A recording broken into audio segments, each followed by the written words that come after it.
ce monde immobilier. On reste bien évidemment à son contact en accueillant Stéphane Descartiers. Bonjour Stéphane. Bonjour Cédric, bonjour Marie, bonjour Stéphane. À tous. Le patron de la maison de l'investisseur, tenté par le manoir Playboy.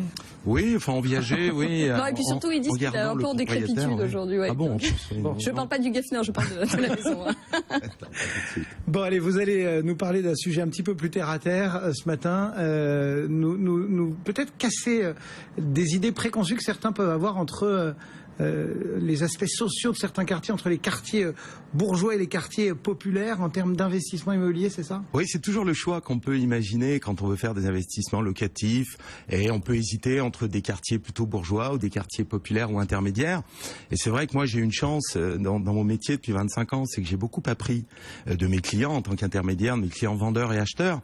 Et j'ai constaté que tous ceux qui s'étaient constitués des patrimoines importants, de 10, 20, parfois 50 appartements ou plus, avaient appliqué en gros les mêmes recettes. Et ces recettes, elles sont finalement assez simples. Pas d'apport personnel, investissement plutôt sur du long terme, plutôt des petites surfaces et plutôt dans des quartiers populaires ou intermédiaires pour aller rechercher l'autofinancement. Et pourquoi plus spécialement dans les quartiers populaires du coup? Parce que le rendement y est meilleur? Ouais, on a beaucoup plus de rentabilité tout simplement. Il suffit de regarder, tout le monde peut constater en regardant les sites de petites annonces logées bien ici et les autres. On constatera que, par exemple, alors on parle pas de Paris en ce moment parce que c'est un peu hors jeu, mais vous regardez en première couronne parisienne, quand vous comparez les prix de location et les prix de vente des biens, vous constaterez que sur Neuilly, sur Boulogne, vous allez vous traîner à 3-4% de rentabilité sur un studio de 20 mètres carrés par exemple, alors que pour le même bien, à Montrouge, Vent, vous allez faire du 6%, et si vous allez sur le nord ou l'est de la région parisienne, de Pantin à Montreuil, on arrive à trouver du 7-8%. Est-ce que c'est pas la prime de risque, ça, Stéphane? Oui, il y a une certaine prime de risque, mais c'est surtout, alors, ce qu'on constate sur les loyers populaires et intermédiaires, c'est qu'on a un déséquilibre entre une forte pression locative, parce que ce sont des secteurs qui économiquement sont actifs, donc on a beaucoup de candidats locataires. En revanche, on a une pression à l'achat qui est plus faible qu'ailleurs, tout simplement parce que on a moins d'acheteurs solvables, tout simplement, ce qui fait que, par exemple, dans les quartiers bourgeois, vous avez une pression à l'achat locative qui est forte, mais une pression à l'achat également qui est forte, ce qui ferait que les prix sont tout simplement plus élevés. Bon, donc, si aujourd'hui on a envie de se lancer dans l'investissement locatif notamment, on lorgne plutôt les Montreuil que Neuilly, les quartiers populaires, oui. Et on oublie les quartiers bourgeois, comme vous dites? Oui, alors si on veut créer ex nihilo du capital, si on veut créer vraiment du capital en partant de zéro, c'est clairement les secteurs intermédiaires voire populaires qui sont à privilégier. Si on a déjà un capital à faire fructifier, on peut regarder les secteurs bourgeois parce que dans ces cas-là, on mettra de l'apport personnel dans son investissement et on arrivera aussi à un équilibre. Mais si on veut créer ex nihilo du patrimoine, c'est les secteurs intermédiaires et populaires qui sont à regarder plus précisément. Enfin, si on a envie de partir sur de l'investissement locatif, c'est certes pour créer du rendement, on est bien d'accord, mais il va falloir aussi à un moment sortir de ce bien. Est-ce que dans ces cas-là, le quartier plus bourgeois, c'est pas la certitude, la garantie finalement de revendre plus facilement? Oui, c'est vrai. Alors c'est vrai hors accident de marché notamment, parce que c'est déjà un petit peu, ça date déjà un petit peu. Mais si on se rappelle le dernier vrai crack de l'immobilier qu'on a eu en France, la période 91-94, ça ne rajeunit pas, mais cette période de 5-6 ans. Pendant laquelle, à Paris notamment, on a eu des baisses, Paris, région parisienne, jusqu'à 40%. C'est vieux, mais on s'en rappelle un petit peu. Alors, les conditions de marché très différentes, mais sur cette période 91-94, c'est l'Ouest parisien qui a le plus souffert, c'est la Côte d'Azur, c'est les secteurs haut de gamme qui ont le plus souffert à ce moment-là.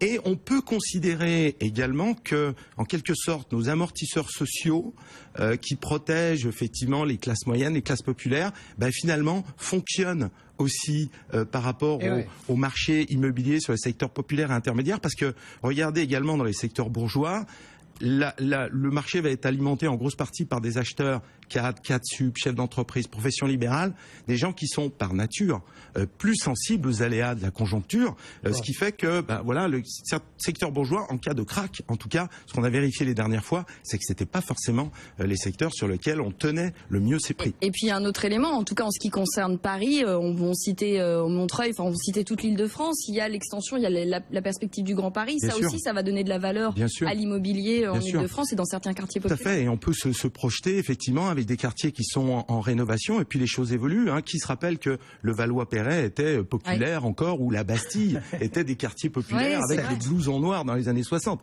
Qui s'en souvient encore de ça? Et ce sont des secteurs qui ont effectivement évolué plutôt la hausse. On a beaucoup parlé de l'acquisition et de la revente. Ok, mais quand on fait de l'investissement locatif, c'est aussi pour louer. Alors là, je vais mettre mes gros sabots et les deux pieds dans le plat. Est-ce qu'on n'a pas plus d'incidents de paiement du côté des quartiers entre guillemets populaires que des quartiers plus bourgeois? Alors, il n'y a pas vraiment de statistiques officielles. J'en ai cherché, j'en ai pas trouvé. Il y a une enquête de 2009, alors qui regardait uniquement le secteur privé. Sur cette enquête de 2009, il n'y avait pas de déséquilibre flagrant. Par exemple, il y avait autant d'impayés en Seine-Saint-Denis que dans les Hauts-de-Seine. Il n'y avait pas de différence significative.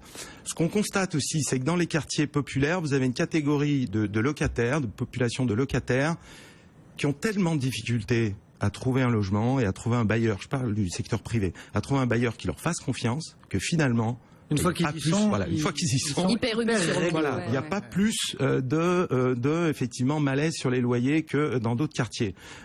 Vous avez également dans les quartiers populaires un avantage, c'est que vous pouvez, en accord avec le propriétaire, être payé une grosse partie du loyer directement par la CAF. Donc là, ça vous assure déjà 70-80% du loyer directement par la CAF.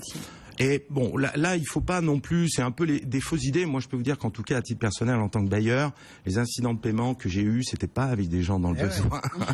C'est plutôt avec des gens qui connaissaient très bien les lois, mais qui n'avaient pas de difficulté spécialement à payer leur loyer. Mais bon, donc voilà, donc finalement, non, pas forcément, c'est pas forcément dans les quartiers populaires. Les plus pingres ne sont pas forcément ceux qu'on croit.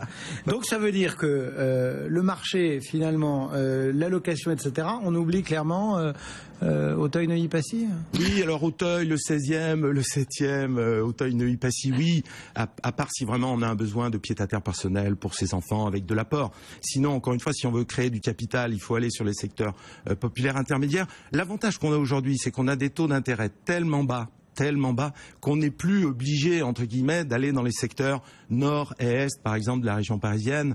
On peut se contenter aujourd'hui en empruntant à 2% d'une rentabilité à 6%. On avait déjà eu l'occasion de le dire. Ça revient au même que, effectivement, quand on empruntait à 4%, d'aller chercher du 8% de rentabilité. Et on prend moins de risques. Avec un 6%, effectivement, on a des secteurs avec le métro, on a du Montrouge, Vanves, Malakoff, tout le sud de cette région parisienne qui est intéressant, ou pour la région de Lyon, vous avez Bron, vous avez Villeurbanne, sur lequel effectivement on peut faire de bonnes affaires avec des rentabilités à 6%.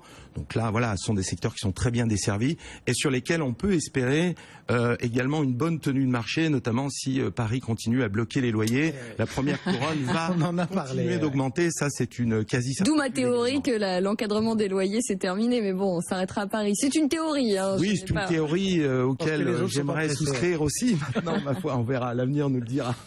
Stéphane Descartiers pour la Maison de l'Investisseur, Marie Cœur de Roy pour la Vie Immo chaque matin au cœur d'Intégral Placement. Dans un instant, un point complet sur l'actualité.